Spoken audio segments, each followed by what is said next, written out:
Praise the Lord. Good morning. ఈరోజు దేవుని వాగ్దానం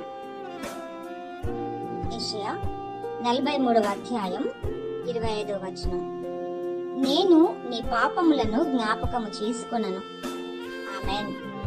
ప్రియమైన దేవుని బిడ్డలారా, ఒకవేళ పాపములో జీవిస్తూ దేవునికి దూరంగా ఉంటూ దేవుడు నా పాపాలు క్షమిస్తారా అని అనుకుంటూ ఉన్నట్లయితే ఈ ఉదయము దేవుడిస్తున్న శ్రేష్టమైన వాగ్దానము నీ కోసమే. నేను నీ పాపాలను జ్ఞాపకము చేసుకున్నాను. మన పాపాల కొరకై పశ్చాత్తాపపడి కన్నీరు కార్చినట్లయితే తప్పక మన పాపాలను క్షమించి ఆయన రక్తంలో కడిగి మనలను నీతిమంతులుగా చేసే దేవుడు.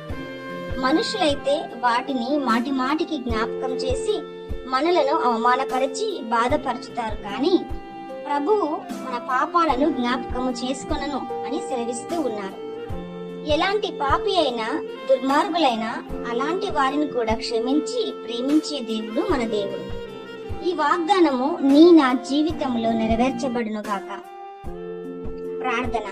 తండ్రి, ఈ మాటలు వింటున్న వారి జీవితాలలో ఈ వాగ్దానము నెరవేర్చబడి వారి పాపాలను క్షమించి వారిని మీ రక్తంలో కడిగి పరిశుద్ధపరచండి. యేసు నామములో అడుగుతున్నాము తండ్రి. ఆమేన్. ఆమేన్.